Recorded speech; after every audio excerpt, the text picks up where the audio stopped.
Subscribe करें और bell दबाएं ताकि कोई खबर रह न जाए।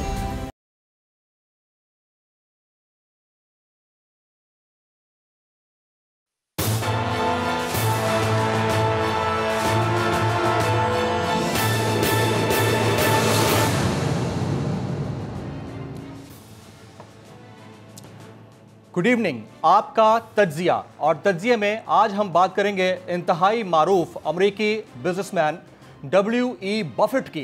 W.E. बफेट कहते हैं, an idiot with a plan can beat a genius without a plan. और अगर प्लानिंग ना हो और प्लानिंग के मामला दुरुस्त ना हो तो कारकर्दगी के चीथड़े उड़ते हुए दिखाई देते हैं। और जब कारकर्दगी के चीथड़े उड़ते हुए दिखाई दें तो सवाल तो बनता है, प्लानिंग के नाम पर सिर्फ बातें हों तो बातों के ऊपर तो बहुत कुछ कहा जा सकता है। बातों के ऊपर तो आपको ऑस्कर मिल जाना चाहिए, बातों के ऊपर तो वो कुछ हो जाना चाहिए जिसकी शायद दुनिया में या जिंदगी में किसी ने तवक्कुआत तक ना कर रखी हो। बातें थी या प्लानिंग थी, ये दो मुख्तलिफ चीजें हैं, लेकिन थी जरूर। बात थी कि 10 से 20 यानी इसके दरमियान वजारतें होंगी या वजीर होंगे, लेकिन इससे ज्यादा नहीं होंगे। बातें थी कि 200 अरब रुपए बाहर से लाए जाएंगे, आए या नहीं आए आपके सामने है। बातें थी कि 90 दिन के अंदर अंदर करप्शन खत्म कर दी जाएगी, जो भी लूटने वाले हैं उनको पकड़ लिया जाएगा, अंदर डाल दिया जाएगा। क्या हुआ? कितनों को गिरफ्तार किया गया और कितनों को लाया गया? 50 लाख घर बनाने के मंसूबे की बात की गई थी, कितने लाख घर बने? 1 करोड़ से ज्यादा नौकरियां देने की बात की गई थी, कितनी नौकरियां दी गई हैं? पुलिस रिफॉर्म्स करने की बात की गई थी, कितने पुलिस रिफॉर्म्स हुए? एक सूबे के अंदर 5 से 6 आईजीज चेंज हो जाते हैं, लेकिन काम कुछ नहीं हुआ। हर बुध को, जी हां, एवरी वेडनेसडे पार्लियामेंट में आने का ऐलान किया गया था प्राइम मिनिस्टर ऑफ पाकिस्तान की जानिब से, और कहा था कि जब भी मैं प्राइम मिनिस्टर बनूंगा तो एवरी वेडनेसडे मैं बैठा करूंगा। नहीं बैठे, और उसके बाद ये ढंढोरा पीटा जाता जा रहा है कि 2 से 2.5 साल का तो कुल वक्त हुआ है, और इस 2 से 2.5 साल के वक्त के दौरान हम करें तो क्या करें? हमारी तो मुद्दत ही इतनी कलील है, इस मुद्दत के दौरान हम माजी के तमाम तर मामलात को निपटाएं या फ्यूचर के मामलात को देखें। हाल तो अपनी जगह पर स्टक हुआ है। लेकिन आज मैं एक किस्सा बयान करूंगा, एक किस्सा ऐसी शख्सियत का, उस शख्सियत का जिन्होंने 3 बर्रे आज़मों पर हुकूमत की। सिर्फ 2 साल 2 महीने के अंदर उस अजीम शख्सियत ने इस अंदाज से हुकूमत की कि एक वक्त आया और उस वक्त पर आकर उन्होंने कोतवाले मुमलिकत से गुजारिश की कि ये तमाम ज़कात के पैसे हैं, जाइए गुरबा में तकसीम कर दीजिए। कोतवाले हुकूमत ढूंढते ढूंढते बर्रे आज़मों में थक जाते हैं, उन्हें कोई गरीब नहीं मिलता। वापस आते हैं, अमीरुल मोमिनीन से पूछते हैं कि या अमीर, मामला ये है कि गरीब तो नहीं मिल रहे। उन्होंने कहा कि ढूंढो, जाकर फोकरा के अंदर तकसीम कर दो। ढूंढते रहे, कई माह गुजर गए, वापस आए, कहा कोई फकीर नहीं मिल रहा। उन्होंने कहा कि ये ज़कात के पैसे मेरे लिए अमानत हैं, इन ज़कात के पैसों से चरिंद परिंद के लिए खुराक का बंदोबस्त किया जाए और शाही महल के ऊपर, चबूतरे के ऊपर ये तमाम जो खुराक है उसको रख दिया जाए ताकि चरिंद परिंद खाएं। और अगर कल मुझसे ये सवाल हो कि वो पैसा कहाँ गया, तो मैं अपने रब के हुजूर ये जवाब दे सकूं कि वो पैसा कहाँ गया। ये वही अमीरुल मोमिनीन थे। एक मरतबा ईद का वक्त आया और बच्चों ने जिद की। जी हाँ, वो अमीरुल मोमिनीन जिनके पास 3 बर्रे आज़म की हुक्मरानी थी, बच्चों ने जिद की कि ईद का मौका है, हमने नए कपड़े लेने हैं। अहलिया जो 7 पुश्तों से सियासी खानदानों से ताल्लुक रखती थी, वो अहलिया जो 7 पुश्तों से शहजादी थी, अमीरुल मोमिनीन जो चंद दीनार के ऊपर हुकूमत चला रहे थे, उनसे कहती हैं कि आप एक पेशगी तनख्वाह ले लीजिए, पेशगी तनख्वाह ले लें, बच्चों के कपड़ों का कुछ हो जाएगा। अमीरुल मोमिनीन ना चाहते हुए भी अपने वजीर खजाना के पास जाते हैं, वजीर खजाना से जाकर रिक्वेस्ट करते हैं कि आप मुझे चंद दिनार पेशगी तनख्वाह के तौर पर दे दीजिए, मैं 1 महीने के बाद वापस कर दूंगा। वजीर खजाना भी उन्हीं अमीरुल मोमिनीन के पढ़ाए हुए शागिर्द थे। उन्होंने एक कागज उठाया, मोहर उठाई, सामने रखी और कहा, या अमीरुल मोमिनीन एक काम कीजिए, इस रसीद के ऊपर यह लिख दीजिए कि आप 1 महीने तक जिंदा रहेंगे और ये पैसे वापस कर पाएंगे, तो आज मैं आपको 1 महीने की जगह 2 महीने की पेशगी तनख्वाह दे देता हूं ताकि आपका काम चल सके। अमीरुल मोमिनीन के पांव के नीचे से जमीन निकल गई। 2 साल 2 महीने का दौरे खिलाफत। उमर सानी के नाम से मशहूर हैं हजरत उमर बिन अब्दुल अजीज रहमतुल्लाह अलैह। उनका दौरे खिलाफत पूरी दुनिया उसके मोतकद है। और आज हमसे ये बात कहकर ढिंढोरा पीट कर कही जाती है कि 2-2.5 साल के दरमियान या दौरान हम करें तो क्या करें, हम तो कुछ नहीं कर पाए। लेकिन आप करते हुए तो नजर आए। Action speak louder than words. और अगर आपके एक्शंस वो काम करते हुए नजर नहीं आते तो फिर सिर्फ बातें ही रह जाती हैं, या बातों के अलावा क्या रह जाता है। इकोनॉमी का तो जो हाल हुआ, जो कोविड-19 के साथ आप लोगों ने किया है, इसके ऊपर तो अफसोस ही करना बनता है। मैं शहबाज गिल साहब का 3 महीने पहले का एक ट्वीट आपको दिखा देता हूं। अगर मेरे प्रोड्यूसर साहिबान ये दिखा दें ट्वीट, आप जरा इस ट्वीट को मुलाहिजा कीजिए। इस ट्वीट के ऊपर शहबाज गिल साहब क्या फरमा रहे हैं। ये आज से तकरीबन 3 महीने पहले का ट्वीट है। लिखते हैं, बार बार गुजारिश की है कि सेहतमंद लोगों को मास्क की जरूरत नहीं। आई रिपीट, सुनिए, बार बार गुजारिश की है कि सेहतमंद लोगों को मास्क की जरूरत नहीं। अगर टीवी पर हम ये दिखाएंगे तो अवाम और परेशान होंगे।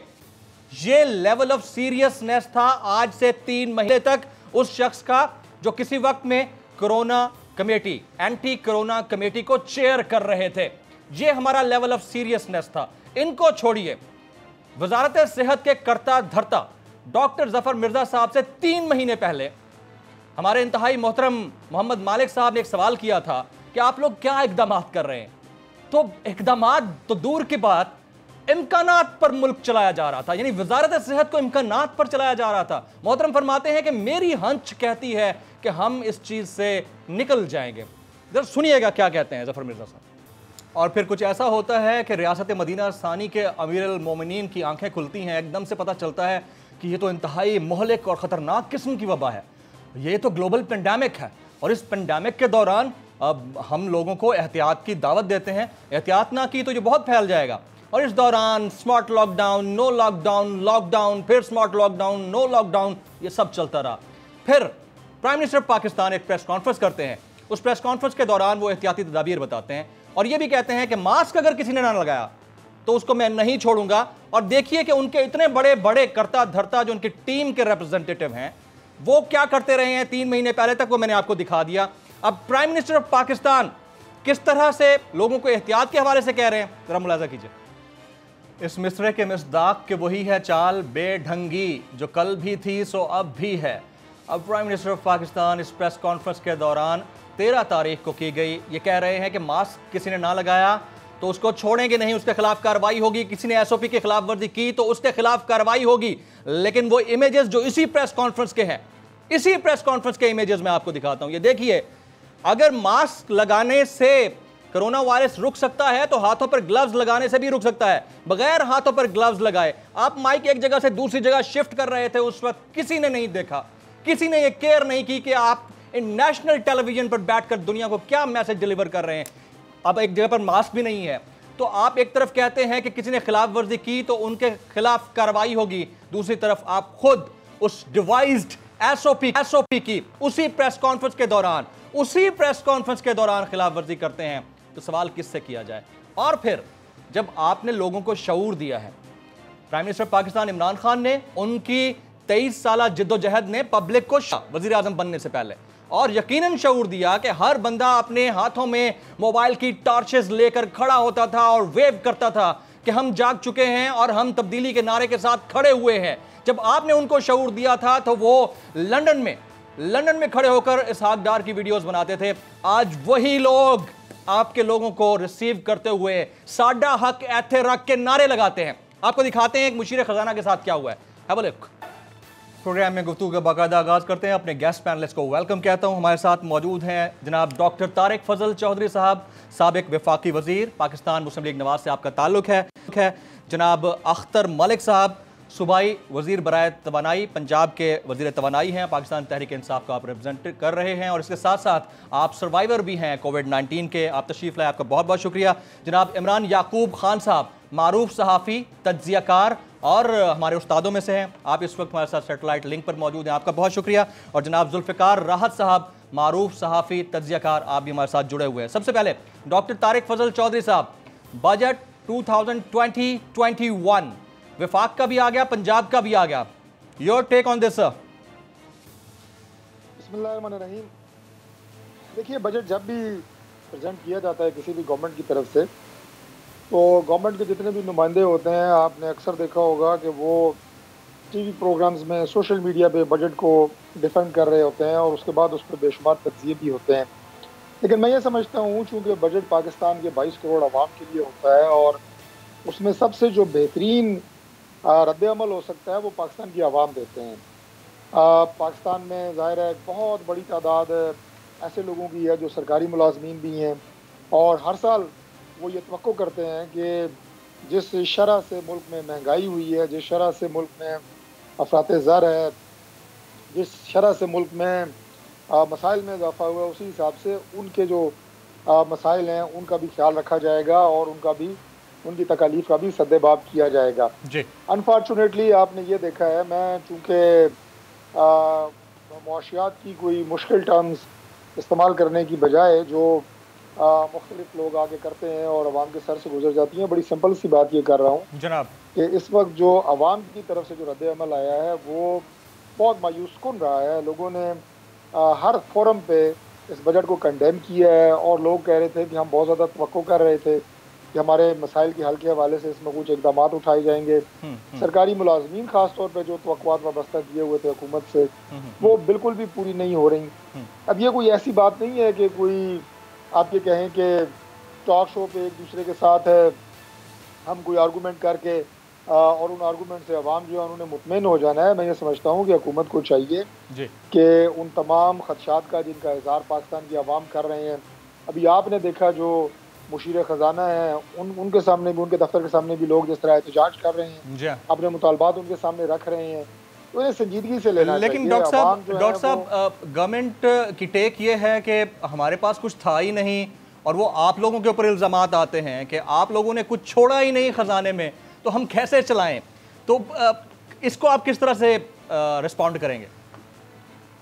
देखें, ये तो अब जैसे कि आपने खुद भी अपने इब्तिदाइये में कहा कि 2 साल मुकम्मल होने को हैं और अभी भी अगर इनका रोना यही है कि पिछले अदवार, तो इसका मतलब तो ये है कि अगले 3 साल भी गवर्नमेंट यही रोना रोती रहेगी कि पिछले अदवार की वजह से हम कुछ नहीं कर पाए। आपको अपनी टीम पे तवज्जो देनी है। इमरान खान साहब के बारे में जब भी बैठते हैं, इनके नुमाइंदे कहते हैं जी कि वो खुद बहुत अच्छे हैं, वो खुद बड़े नेक नीयत हैं। बात यह है कि आपकी जब तक टीम परफॉर्म नहीं कर रही और बदकिस्मती से इस वक्त जो टीम पाकिस्तान तहरीक इंसाफ की है, चाहे वो मरकज़ में है, चाहे वो सूबों में है जी, उनकी तरफ से आपको डिलीवरी वाली कोई बात नज़र नहीं आ रही। अब 2 साल गुजरने को हैं, आपने इन हालात पे काबू पाना है, आपने इन मसाइल का हल आवाम को देना है। या तो आप शुरू में ये कहते कि जनाब मसाइल हालात इतने ख़राब है पाकिस्तान के, हम इसको संभाल नहीं सकते, उस वक्त आपने लोगों को वो सुनहरे ख्वाब दिखाए, आपने लोगों को तब्दीली का नारा लगाया और जो वो तमाम वादे जो आपने आज भी अपने प्रोग्राम जो शुरू में दोहराए हैं, वो लंबी बात तो नहीं है। ये गवर्नमेंट बनने के बाद भी बिल्कुल ये कहते रहे हैं कि जनाब अभी चंद दिनों की बात है, पाकिस्तान में इन वादों जो हैं वो इन वादों के हवाले से डॉक्टर साहब इन वादों के हवाले से अख्तर मलिक साहब को शामिल करते हैं, क्योंकि आप अभी पूरा प्रोग्राम पढ़े हैं, आपसे मजीद भी सवाल करूंगा मैं। मलिक साहब, अब तो लोग भी कहना शुरू हो गए हैं कि बस बहुत हो गई, अब जो होनी थी तब्दीली, क्या कहेंगे आप? बिस्मिल्लाहिर्रहमानिर्रहीम। मेरे भाई हैं तारिक फजल साहब जी, डॉक्टर भी हैं, तो पेशे के लिहाज से भी हमारा ताल्लुक़ बनता है जी जी। तो मैं समझता हूँ कि देखें, जो बातें आपने की हैं, आप इनसे एक सवाल का जवाब मुझे लेकर दे दें कि कौन सा ये महकमा या कौन सा इदारा ये ठीक हालत में छोड़ के गए थे। एक इदारे का नाम बता दें, एक महकमे का नाम बता दें। आपका करंट अकाउंट डेफिसिट देख लें, आपका फिजिकल डेफिसिट देख लें, आपका बजट खसारा देख लें, आपका लोन वाली पोजीशन देख लें।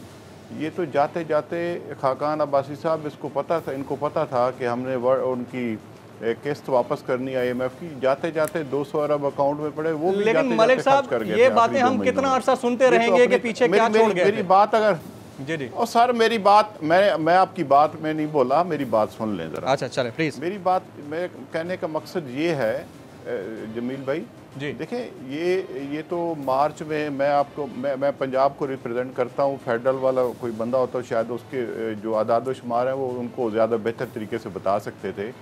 मैं आपको बताता हूँ कि 1300 अरब की ये मकरूज थी पंजाब हुकूमत ये जो दे के गए हैं। 700 अरब सरप्लस थी जब ये परवेज़ इलाही साहब ये हुकूमत छोड़ कर गए थे। जब ये गए हैं तो 1300 अरब की ये मकरूज छोड़ कर गए हैं। आप देखें हमने इनका जो करंट अकाउंट डेफिसिट था वो हमने इनका ख़त्म किया।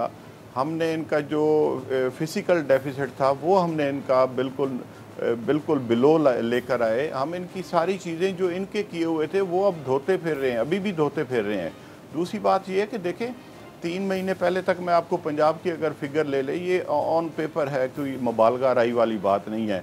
3 महीने पहले हम सरप्लस में जा रहे थे। अभी भी जो हमारा बजट है वो सरप्लस में है, पहली दफ़ा सरप्लस में है। और इनकी तरह नहीं है कि जो मलिक साहब जो 625 या 700 अरब का वो बजट देते थे, डेवलपमेंट बजट देते थे, जो प्री कोविड 19 आपके पास जीडीपी के स्टैटिस्टिक्स हैं, दैट इज -0.04 -0.04 सर, ये प्री कोविड 19 स्टैटिस्टिक्स हैं। तो ये तो इंतहाई अलमिया की बात है। आई मीन के आप कब तक ये कहते रहेंगे कि 2 साल 2 महीने में 3 बड़े आजमों का खलीफा पूरे 3 बड़े आजमों को ठीक कर देता है।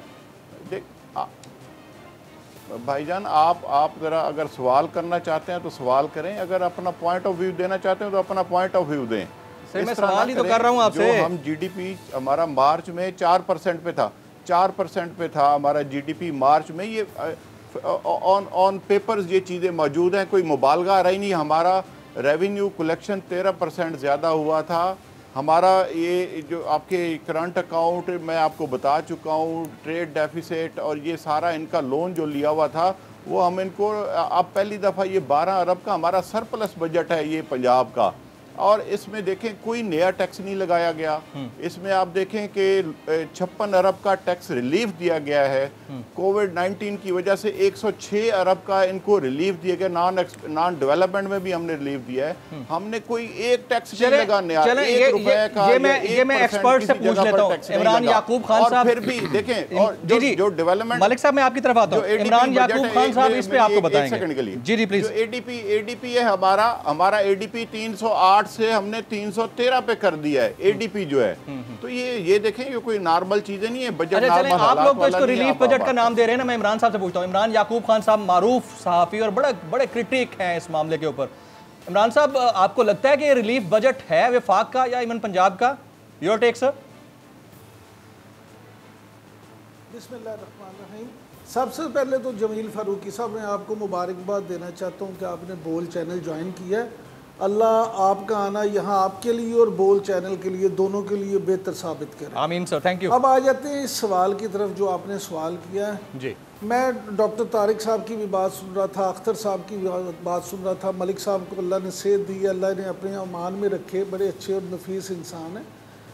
पीटीआई में वैसे इतनी नफासत से बात करने वाले लोगों की कमी है, इसमें कोई शक नहीं है, इसमें कोई शक नहीं है। हाँ जी, हाँ जी बिल्कुल, हाँ जी। अब गुजारिश ये है कि आ जाते हैं फैक्ट की तरफ। अब प्रॉब्लम ये है, हमारा अलमिया ये है कि जब हम बात करते हैं ना तो मजबूरन हमें बतौर साफ़ी सच के पे बात करनी पड़ती है, फैक्ट पे बात करना पड़ती है। इसलिए बाज़ औक़ात जो अपोजिशन को और अक्सर औक़ात हुकूमत को हमारी बात बुरी लगती है जी। अब बात ये है कि जो आपने शुरू में अपने इंट्रो में बातें की थी ना कि 2 चीज़ें दुनिया में होती हैं, एक होती हैं बातें और दूसरा होता है अमल। एग्जैक्टली। तहरीक इंसाफ को लोगों ने वोट क्यों दिए थे, तहरीक इंसाफ की हुकूमत क्यों बनी थी, उसकी बेसिक वजह ये थी इमरान खान का करिश्मा।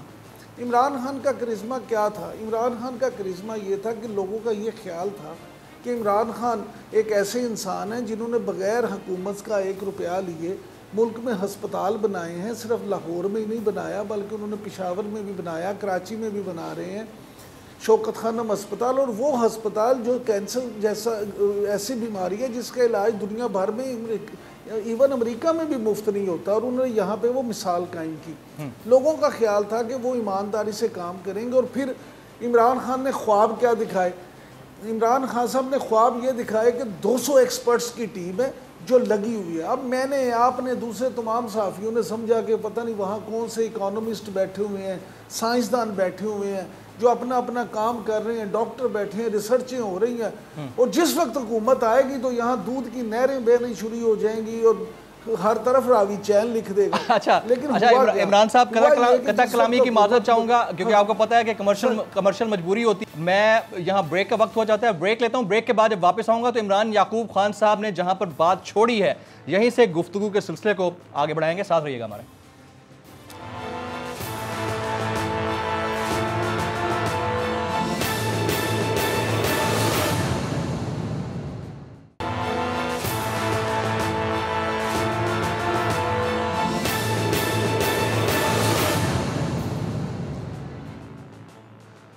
Welcome back. ब्रेक से पहले इमरान याकूब खान साहब, हमारे उस्ताद मोहतरम, सीनियर सहाफ़ी, तज्ज़ियाकार, और माशाल्लाह से अब तो टेलीविज़न पर बैठकर आप व्यू पॉइंट उनका देखते हैं।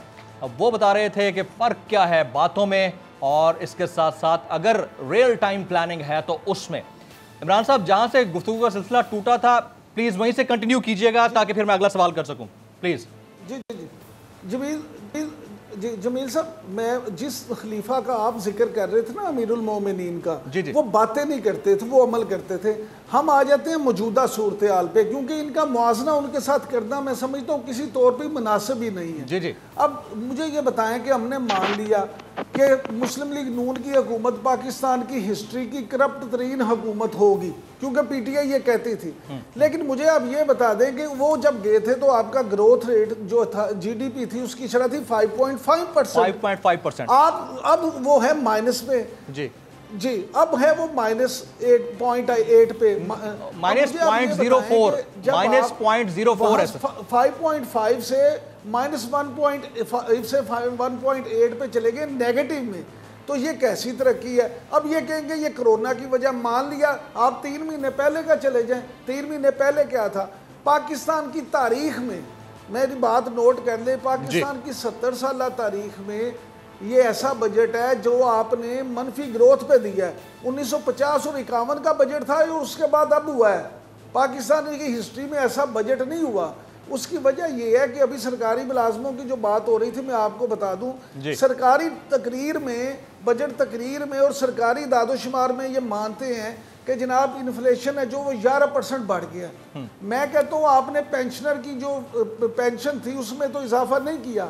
इसका मतलब ये हुआ कि अमलन आपने उनकी पेंशन में 11% कमी कर दी है, क्योंकि जब आप खुद तस्लीम कर रहे हैं कि इन्फ्लेशन रेट आपका 11% बढ़ गया है, आप छोड़ दें, आप मुलाजमों को छोड़ दें, जहां आपने नवाजना होता है आप। लेकिन इमरान साहब एक और चीज भी बड़ी इंपॉर्टेंट है और वर्थ वॉचिंग है, वो ये कि जब आप टैक्सेस लगा रहे थे और उस वक्त आपकी रेवेन्यू कलेक्शन आपको खुद बता रही है कि आप टारगेट मीट नहीं कर सके, और अभी आप टैक्सेस नहीं लगा रहे, यानी नो न्यू टैक्सेस की बात करते हैं और आप अपने टारगेट्स बड़े बड़े बताते हैं। यानी जब लगा रहे थे उस वक्त आप टारगेट नहीं मीट कर पाए। अच्छा, अब कैसे करेंगे?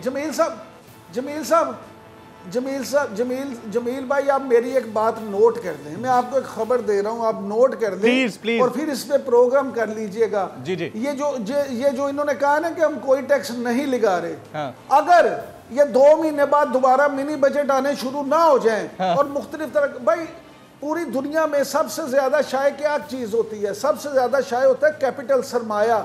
जैसे ही कहीं पे खौफ की फिजा होती है, कोई सूरत हाल खराब होती है, कैपिटल जो सरमाया आपका होता है वो छुप जाता है, वो चला जाता है। आपकी 60 से 65% जो इकोनॉमी है वो क्या है? वो ग्रे इकोनॉमी है। आपका टैक्स का उस तरह से सिस्टम है नहीं। आप अगर इस तरह से करेंगे, आप ग्रेजुअली लेके चलते तो आप उन चीजों को साथ शामिल करते। Absolutely right. आपने क्या किया? आपने एकदम से ऐसा थोड़ा मारा, ऐसा लोगों को खौफजदा कर दिया।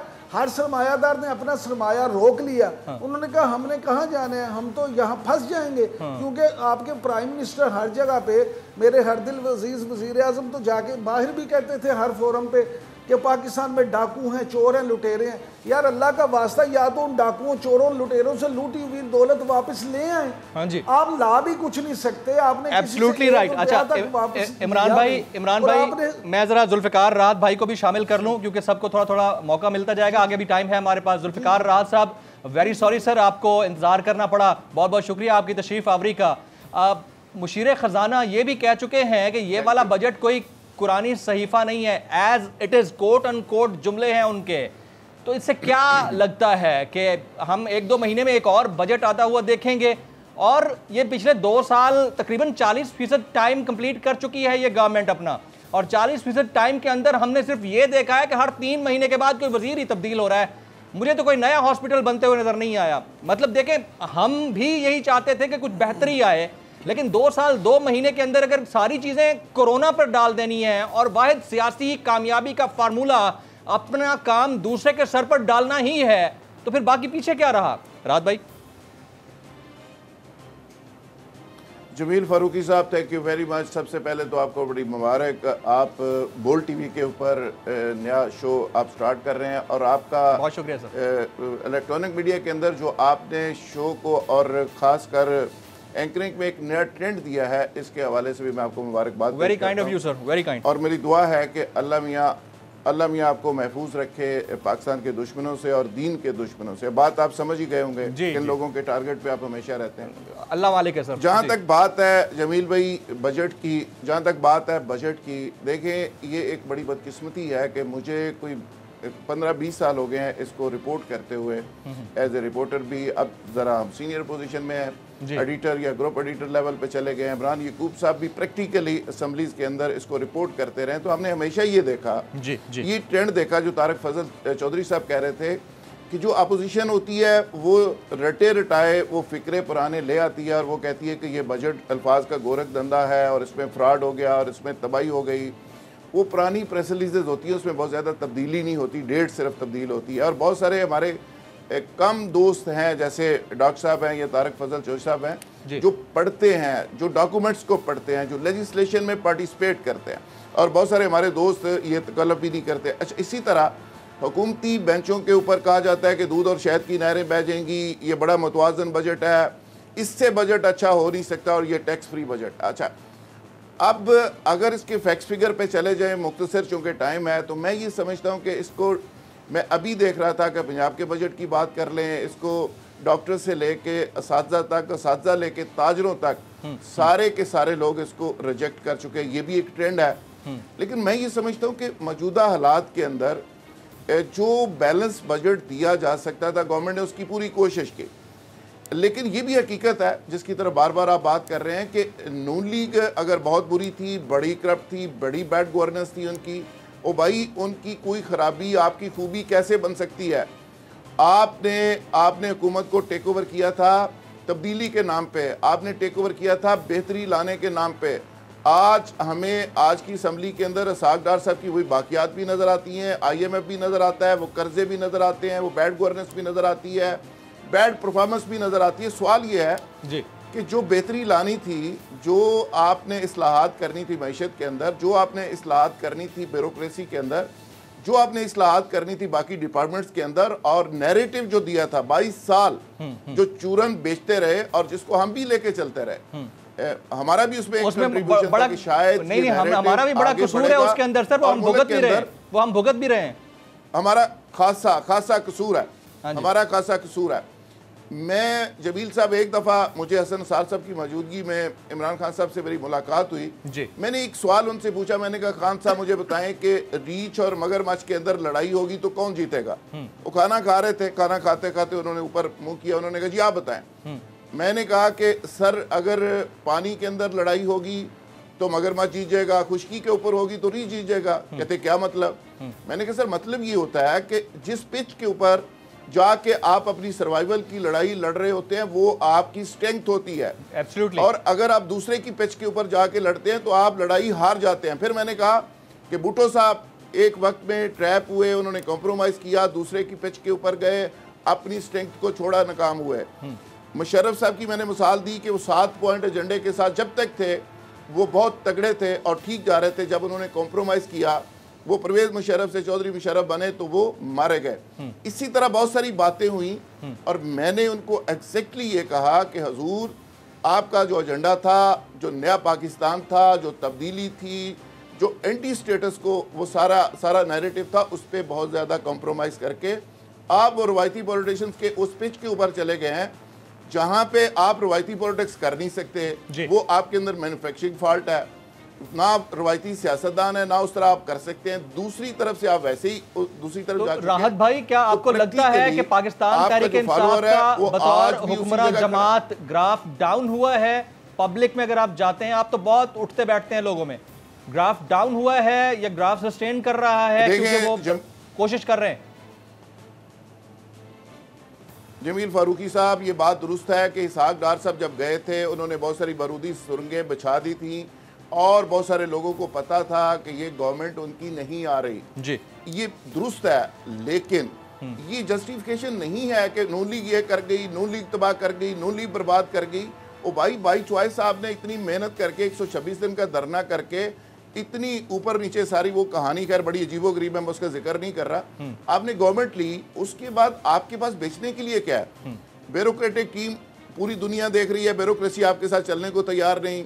100-150 पाकिस्तान का बड़ा बिजनेसमैन है जो इस मुल्क को चलाता है। आपने हवाई फायरिंग कर करके उन सारों को खौफजदा किया, अपनी मईशत को आपने बिठा दिया, इतना पैनिक किया, नतीजा ये निकला कि वो अच्छा, जो और जहां पैनिक करना चाहिए था जुल्फिकार राहत साहब, लोगों ने निकाला और जेब में डाल दिया। जुल्फिकार राहत साहब, और जहां पैनिक करना चाहिए था, क्योंकि पैनिक बहुत जरूरी होता है, यानी कोविड-19 में आपको करना चाहिए था, आपको वो कहते हैं ना कि डरना नहीं लड़ना है, बल्कि ये कहना चाहिए था कि लड़ना नहीं बचना है, खौफ अपने अंदर रखना चाहिए था ताकि सोशल डिस्टेंसिंग होती, आज ये मसाइल ना होते। राहत भाई, मैं आपके पास आऊंगा, मैं आपके तमाम गेस्ट पैनलिस्ट मेरे मौजूद हैं, तमाम गेस्ट पैनलिस्ट मौजूद हैं, और काफ़ी देर से मलिक साहब ने और डॉक्टर तारिक फजल चौधरी साहब ने तवक्कुफ किया हुआ है, ब्रेक का वक्त हुआ जाता है, ब्रेक के बाद जब वापस आएंगे तो डॉक्टर साहब से पूछेंगे कि उनके पास क्या है ऐसे मामलात जिसके ऊपर वो कह सकते हैं, क्योंकि कुछ दिनों से बातें चल रही हैं कि गवर्नमेंट ज़्यादा दिन की नहीं है। इस पर हम बात करेंगे ब्रेक के बाद, साथ रहिएगा हमारे साथ।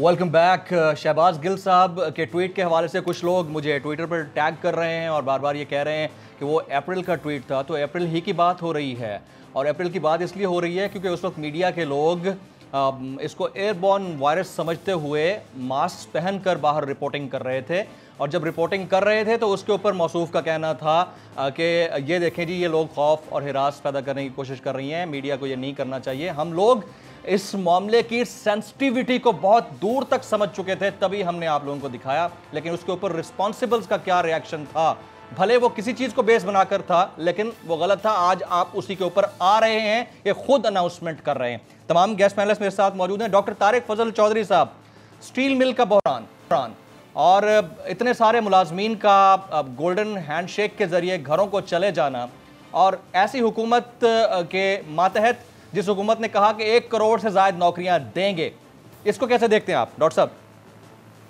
देखिए, बहुत सारे ऐसे दावे हैं मौजूदा हुकूमत के कि उन्हें कोई अपोजिशन की ज़रूरत नहीं है, बल्कि माजी में किए गए उनके अपने दावे और उनके अपने बयानात ही बहुत काफ़ी हैं उनकी कैपेसिटी और उनकी सलाहियत का अंदाज़ा लगाने के लिए। मलिक साहब ने जो गुफ्तगू की है जी कि जी कौन सा इदारा है जिसको छोड़ा है, देखें पाकिस्तान के अवाम की खुशहाली उस दौर में देख लें और इस दौर में देख लें, और उसके बाद बड़ी सिंपल से इंडिकेटर्स हैं। अब उन्होंने काफ़ी मईशत की, जैसे मैंने पहले कहा कि टर्मिनोलॉजीज इस्तेमाल की हैं। अब मसला ये है कि पाकिस्तान तहरीक इंसाफ का जो मीडिया सेल है जी, वो मैं समझता हूँ बड़े मरबूत तरीके से काम करता है, और वो काफ़ी अच्छी अंग्रेज़ी लिख के अपने तमाम तर्जुमानों को देता है जो मुख्तलिफ टीवी प्रोग्रामों में बैठ के जी वैसे ऐसे टर्म्स बोलते हैं जो एक आम इंसान की ज़िंदगी से जिनका कोई ताल्लुक नहीं है। पर कैपिटा है, अकाउंट डेफिसिट है, नहीं है। एक आम आदमी ये समझता है कि मैं अगर पहले 500 या 1000 रुपये लेके बाजार जाता था तो मैं कितनी सब्जी, कितना फ्रूट और क्या सामान लेके घर आता था, आज वो सारा कुछ मुझे 4000 में मिल रहा है। एक आम आदमी जिसके घर में वही बिजली है, वही बत्तियां हैं, वही फ्रिज है या नहीं है, 2 पंखे हैं, पहले उसका बिल आ रहा था 500, आज आ रहा है जनाब 4000।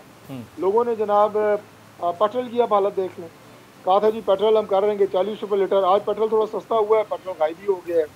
तो ये चंद बुनियादी तो फिर इसका आसान हल ये नहीं है डॉक्टर साहब कि फिर बिजली भी सस्ती कर दी जाए, पता चले कल को बिजली भी गायब, जो चीज सस्ती करनी है वो गायब होती जानी है। कर रहा हूँ, देखें ये मैनेजमेंट के इशू है। हाँ जी, आपको जब तक अपने लोगों की एडमिनिस्ट्रेशन और मैनेजमेंट जो आपकी टीमें हैं उन पर तवज्जो देने की जरूरत है। बिल्कुल ठीक। हमने कई दफा, मैंने खुद कई दफा हमारी दौरे हुकूमत में, मैं खुद ज़ाहिर है काबीना का हिस्सा था अल्हम्दुलिल्लाह। किसी जगह के ऊपर कोई अगर गलती होती थी तो हम कहते थे, मैं कहता था कि जी हम इंसान है, फरिश्ते तो नहीं है, गलतियां हो सकती हैं। तो मुझे एक अजीब सा रवैया जो नजर आता है वो ये है कि इनसे कोई गलती पिछले 2 साल में सरजद नहीं हुई, कोई इनकी कमजोरी नहीं है, कोई इनमें कमी नहीं है। स्ट्रेटजी इनकी माशाल्लाह बकौल इनकी ऐसी है कि जिसमें किसी तरह की कोई इंप्रूवमेंट की गुंजाइश है, ये टॉप पे जा रहे हैं हर हवाले से।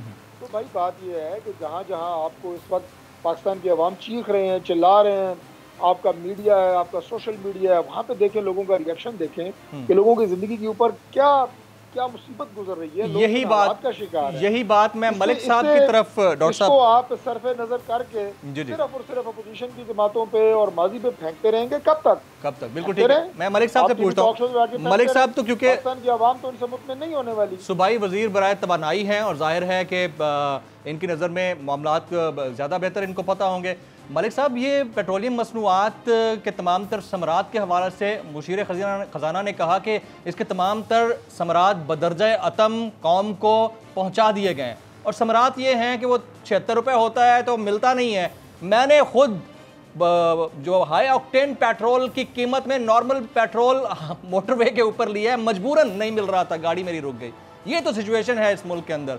तो इसको, ये अगर कार्टलाइजेशन है या एसोसिएशंस आपको तंग कर रही हैं, माफियाज हैं, तो उनके ब्रूटल डिसीजंस लेने का इख्तियार किसका है? हमारा तो नहीं है, जाहिर है गवर्नमेंट का है। मलिक साहब जी देखें जी, मैं समझता हूँ कि यही मुल्क तो माफियाज के हवाले करके गए हुए हैं, इसमें किसी कोई शक नहीं है। आप इनके IPPs के एग्रीमेंट उठा के देख रहे हैं, आके इनकी बाकी चीजें मैं आपको मेरी अगर बात मुकम्मल होने दे। अच्छा। देखिए, इन माफियाज को ब्रेक करने में, इनको बनाने में इनको 40 साल लगे हैं, और हमें तोड़ने में अभी 1.5 साल हुआ है यार। 3 महीने 4 महीने से हम कोरोना से लड़ रहे हैं, तो पूरा टाइम जिस टाइम पीरियड के लिए पब्लिक ने एतमाद करे पाकिस्तान तहरीक इंसाफ की हुकूमत को लाए हैं, उतना टाइम दें। इंशाल्लाह ऐसी कोई बात नहीं है। दूसरी बात ये, मैं आप तारिक फजल चौधरी साहब, आपने पेट्रोल वाली बात का जवाब नहीं दिया। कभी मार्केट में जाएं जी पेट्रोल देखें, पेट्रोल 2-3 दिन इशू हुआ है डिमांड और सप्लाई में, और उनके जो प्राइवेट कंपनीज हैं उनको फाइन किए गए हैं। उनके सारे मामलात खुद जाकर हमारे मिनिस्टर्स ने और हमारी टीम ने देखे, और ये जो वादा करते हैं इंशाल्लाह उस पर हम पूरा उतरेंगे। दूसरी बात यह है कि देखें तारिक फजल चौधरी साहब, आप जाएं, आज सब्जियों के रेट आपको सबसे लोएस्ट पोजीशन में मिलेंगे। आपको जो महंगाई वाला इशू, नो डाउट जो पैसे की जो डिवैल्यूएशन है उसका तो इम्पैक्ट मार्केट के आना था, वो आया है। लेकिन इसके बावजूद इन हालात में रहते हुए कि आपने एक तरफ किस्तें वापस करनी हो वर्ल्ड बैंक की, IMF की और बाकियों की, और दूसरी तरफ आवाम को रिलीफ देना हो, जो हमारी चादर है उसके मुताबिक हम उनमें रहते हुए। अच्छा मलिक साहब, अगर 5 साल कंप्लीट करते हैं आप लोग, अगर 5 साल कंप्लीट करते हैं तो आपको लगता है कि ये इश्यूज सारे सॉर्ट आउट हो जाएंगे? वन लाइनर कहिएगा, सारे सॉर्ट आउट हो जाएंगे? ये ऑन रिकॉर्ड है आपका? ये बिल्कुल इंशाल्लाह मैं बिल्कुल ऑन रिकॉर्ड हूं। मुझे अपनी लीडरशिप पे पूरा मैं इमरान याकूब साहब की तरफ जाता हूं। इमरान साहब अगर 5 साल दोबारा वोटों के लिए तो इंशाल्लाह मुकम्मल करके, अगर 5 साल ये कंप्लीट करते हैं, और अल्लाह करे टर्म कंप्लीट करे गवर्नमेंट, हम तो दुआ करते हैं टर्म कंप्लीट करे ताकि 5 साल बाद पता चलेगा क्या हुआ है। जी जमील भाई जमील भाई, मुझे तो आपके इस सवाल पे ना वो शेर याद आ गया कि मीर भी क्या सादा है कि बीमार हुए जिसके सबब उसी अतार के लौंडे से दुआ लेते हैं। आप ये सवाल आप ये सवाल कर रहे हैं, आपको मलिक साहब ने कह तो दिया है कि ये माफियाज बनने में 40 साल लगाए हैं, तो हमें तो भी 1.5 साल हुआ, यानी वो कहते हैं हमें भी 40 साल दें फिर हम इसका हल करेंगे। भाईजान वो तो इस मूड में ही नहीं है कि अभी इस 5 सालों में हल हो जाए।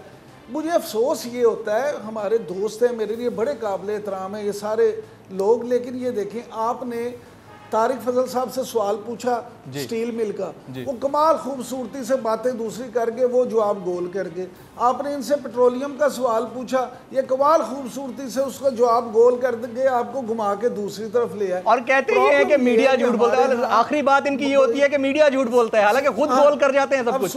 हाँ जी, अब सुन लेना, गुजारिश ये है कि मीडिया सिर्फ इनको रिपोर्ट करता है, मीडिया मेरी बात सुनिए। आप ये जो सर गुजारिश ये है, हेलो जी बात बोलें, ये बोलें। है सर कि जो ये कहते हैं हम वो रिपोर्ट कर देते हैं। जब प्राइम मिनिस्टर ने ये कहा कि ये एक आम सा फ्लू है, इससे कोई डरने की बात नहीं है, तो हमने वो दिखाया। जब प्राइम मिनिस्टर ये कह रहे हैं कि नहीं ये बड़े ख़तरनाक हैं, हमने वो दिखा दिया। जब असद उमर साहब ने ऑन कैमरा ये कहा कि ये क्या, इससे ज़्यादा लोग तो हर साल रोड एक्सीडेंट्स में मर जाते हैं, हमने वो दिखा दिया। अब कल वो टीवी पे आके फरमा रहे थे कि जनाब इससे तो 10-12 हज़ार लोग जो हैं उनके मर जाने का अंदेशा है, और प्राइम मिनिस्टर को ये पहले दिन से एहसास था। अब जब पहले दिन से एहसास था इसलिए आपने ये इतना कुछ कर दिया। जनाब आप क्या करते हैं, आपने ये हमें बता तो दिया, खुदा का वास्ता में ये ना बताएं, हमें ये बताएं कि ये आपने उससे रोकने के लिए इकदाम क्या किए, हॉस्पिटल कितने बने, फील्ड हॉस्पिटल कितने बने, कितने बनाए, बिल्कुल ठीक है, आपने वहाँ इंतजाम क्या किए। अच्छा। लाहौर जैसे शहर में, कराची जैसे शहर में आप मुझे जाके, आप तो सरकारी अस्पतालों की बात करते हैं ना, आप मुझे पैसे हाथ में पकड़ के जाएं और किसी प्राइवेट अस्पताल में बेड ले दें, आपको कोरोना सर 5 स्टार रेट्स चल रहे हैं। इमरान याकूब साहब 5 स्टार रेट्स चल रहे हैं। इमरान साहब आपकी बात आ गई है, मैं एक आखिरी जुमला मैं राहत साहब का शामिल कर लूं। Sir I am running short of time, मैं आपको फिर मौका दूंगा क्योंकि पहला शो था तो इंट्रो लंबा हो गया। आइंदा कोशिश होगी कि आप सबको अकोमोडेट किया जाए। जुल्फिकार राहत साहब, your final comment. Sir Malik साहब कह गए हैं कि 5 साल कंप्लीट होते हैं तो सब ठीक हो जाएगा, your take sir, one liner. देखिए जमील माफियाज मौजूद हैं, इसमें कोई शक नहीं। इस मुल्क को बड़ी बेदर्दी से तबाह बर्बाद किया गया है और माले गनीमत समझ के लूटा गया है, इसमें कोई शक नहीं कि इमरान खान को अगर कंपैरिजन करें तो उनकी ज़ाती हैसियत में बहुत सारे उनके अंदर खूबियाँ, लेकिन बदकिस्मती से जो परफॉर्मेंस का साइड है, जो मैनेजमेंट की साइड है, जो गुड गवर्नेंस के मामलात हैं, वो पिछली हुकूमतों से कुछ ज़्यादा मुख्तलिफ नहीं है। आप कोरोना की बात कर लें, आप बजट की बात कर लें, आप मैशत की तबाहाली की बात कर लें, तो ओवरऑल जब आप बात करते हैं, देखिए मौजूदा हुकूमत को जिस तरह रिलीफ मिला है, इसका कोरोना के अंदर जो इंटरनेशनल लॉन्स थे, जो IMF के लॉन्स थे, उसमें बहुत ज़्यादा रिलीफ मिला। इसके बावजूद पाकिस्तान की जो माशी सूरत हाल है वो आइडियल आप नहीं कह सकते जी। इसी तरह पाकिस्तान की जो पॉलिटिकल सिचुएशन है और ख़ास कर जो पाकिस्तान की ब्यूरोक्रेसी है, ब्यूरोक्रेटिक जो टीम बननी थी जिसने लेके चीज़ों को चलना था, इस बयानिए को लेके चलना था, इस नैरेटिव को आगे बढ़ाना था, डेवलपमेंट को आगे लेके चलना था, वो एक तरह से गैर एलानिया हड़ताल के ऊपर पिछले 1.5-2 साल से रही। और आज तक ब्यूरोक्रेसी का वो रवैया, उसके अंदर कुछ अनासर ऐसे हैं जो मौजूदा हुकूमत को दिल से एक्सेप्ट ही नहीं कर रहे। और आपकी सूबे के अंदर स्पेंडिंग देख लें, मरकज के अंदर देख लें, बाकी सूबों के अंदर देख लें, उसमें बहुत सारी माफियाज का सामना है। बिल्कुल ठीक है जनाब। जुल्फिकार राहत साहब सीनियर तज्जियाकार हमारे साथ मौजूद थे, इमरान साहब, डॉक्टर तारिक फजल चौधरी साहब और जनाब अख्तर मलिक साहब सब हमारे साथ मौजूद थे। आप सब ने मेरे पहले प्रोग्राम में शमूलियत इख्तियार की, आपका बहुत बहुत शुक्रिया। जनाब समी इब्राहिम साहब अलील हैं आजकल, और जब तक वो नहीं आते तब तक इस प्रोग्राम की मेज़बानी के फ़राइज़ मेरे ज़िम्मे हैं। कल फिर मुलाकात होगी, इजाज़त दीजिए।